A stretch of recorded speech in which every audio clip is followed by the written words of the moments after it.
چند ماه پیش تجهیزات جدیدم رو بهتون معرفی کردم. الان میخوام تجربه چند ماهه خودم رو از همین تجهیزات ساده بهتون بگم. اقتصادی هستن و به درد کسایی که دنبال تولید محتوا میخوره. سلام رفقا، حالتون چطوره؟ داخل این ویدیو یه سری تجهیزاتی که قبلا بهتون معرفی کردم و میخوام تجربه چند ماهه خودم بگم و یه ویدیو راهنمای خرید کلی باشه برای کسایی که دنبال تولید محتوا هستن.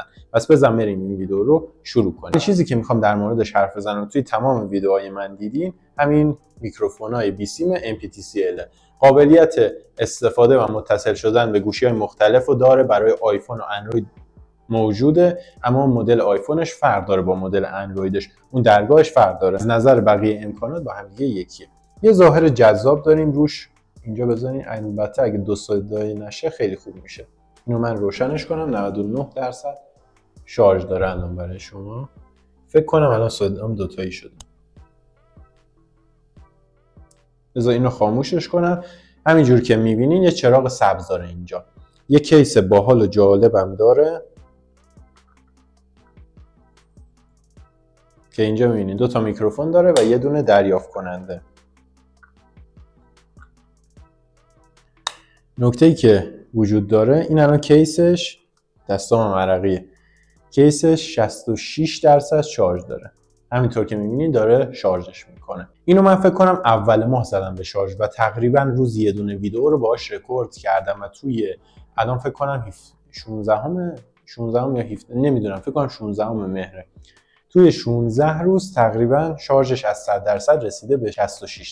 واقعا کیسش شارژدهی فوق‌العاده‌ای داره. مثلا اینجوریه که 2 تا میکروفون داره. من نوبتی استفاده میکنم. هر روز هر باری که ویدیو رکورد میکنم یه دونه از میکروفوناشو استفاده میکنم و تقریبا اینجوریه که روزی 10 دقیقه اگه شما رکورد کنین تنها 1% از شارژ کیسش تموم میشه. اینجوری که 10 دقیقه رکورد کنین، میکروفون رو بذارین سر جاش و روز بعدی میکروفون بعدی رو بردارین و باز دوباره همین روال رو تکرار کنین. تقریبا روزی 1%، نهایت دیگه 2% برای هر 10 دقیقه رکورد ویدیو با موبایل مصرف میکنه که واقعا عدد خوبیه.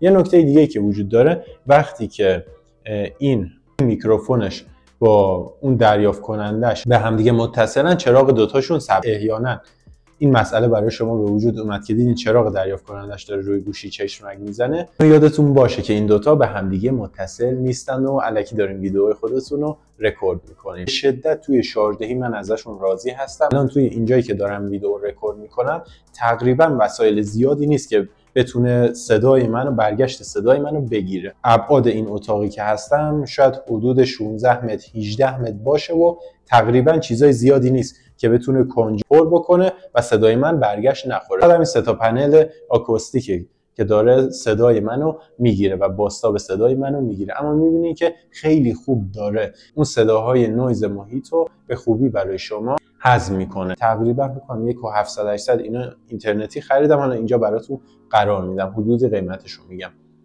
و اون زمانی که من گرفتم خب از قیمتش و همه چیزش راضی بودم. اگه اشتباه نکنم تا 30 متر برد داره که برد خیلی خوبیه. یه میکروفون بلوتوسی خیلی خوبی که میشه با موبایل ازش استفاده کنین و هم میتونین به دوربین متصلش کنین. بریم سراغ 2 تا نوری که گرفتم. سافت باکس های مدل لامپی و ساده. حالا فوتیجاشو اینجا براتون از اون ویدیوی قبلی میذارم. دیگه حالا ندارم دوباره برم فوتیج بگیرم. و یا شاید هم یه سری عکس‌ها برای یه سری از قسمتاش براتون قرار دادم. اولین دغدغه‌ای که من در مورد این سافت باکس‌ها داشتم این که اینا لغ نزنه، چون 4 تا لامپی که روش سوار میشه و نسبت به اقتصادی بودنش فکر می‌کردم اینا لغ بزنه. یه مدل 3 تایی داره. یه دونش اون عقبش کیسه شن آویزون بود. گفتم احتمالاً پایه‌های اینا وزن رو خیلی خوب نمیتونه تحمل کنه، اما با وجود اینکه 4 تا لامپ همراهش تهیه کردم خیلی خوب وزن رو تحمل میکنه، لغ نمیزنه. اما چند تا نکته باید یادتون باشه. زیاد این گیره هاش فشار وارد نکنین و پایه هاش هم همینجوریه. پایه هاش خیلی خوب روی زمین میشینه. توقع اجناس با کیفیت رو نداشته باشین. بالاخره شما یه سپایه اقتصادی رو دارین تهیه میکنی، زیاد نباید بهش فشار وارد کنی. اگر یه خورده مراعاتش کنی هیچ اتفاقی براش پیش نمیاد. ستاپش خیلی راحت بود، با اینکه من تا حالا تو اونم ستاپ نکرده بودم. خیلی راحت بود. با همون دفعه اول که جلو دوربین گذاشتم همون اولین باری بود که براتون ستاپ کردم و خودم توی زندگیم ستاپ کرده بودم.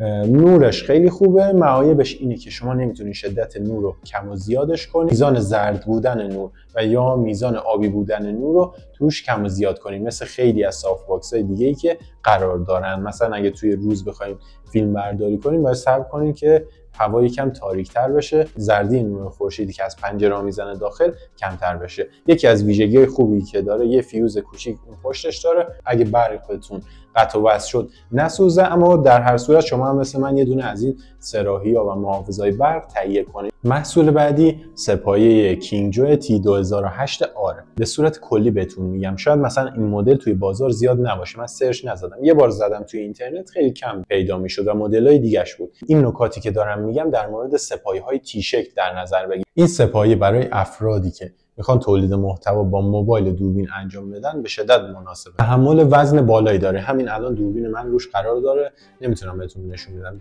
از ویژگی خوبش میخوام بهتون بگم، تحمل وزن به شدت بالایی داره. شما اگه یه هولدر کوچیک بگیرین موبایلتون رو روش نصب کنین، عمودی و افقی ویدئو رکورد کنین و این خیلی خوبه و جذابش میکنه. یکی از ویژگی‌های باحالی که داره چند تا تراز فوق‌العاده داره که شما میتونید دوربینتون رو به صورت صاف و ثابت روش قرار بدین و توی لول‌های مختلف و زاویه‌های مختلف قشنگ دوربینتون رو صاف قرار بدید. حالت تی شکل برای کسایی که محصول ریویو میکنن و فروشگاه‌ها به شدت کاربردی. تنها نکته‌ای که توی استفاده این سه‌پایه‌ها در نظر بگیرین، یه مدلش هست که این مدلی پیچیه، به سمت چپ و راست شل و صفر میشه. اینا رو نباید خیلی بهش فشار بیارین یا خیلی بیرون بکشین اون پایه‌هاشو و از بالا اگه وزن زیادی روش بندازین در حد دوربین و موبایل اوکیه. از این نظر اگه شما ازش مراقبت کنین هیچ اتفاقی نمیفته، به راحتی میتونین ازش استفاده کنید. رفقا این بود از تجربه من از 3 تا محصول فوق‌العاده: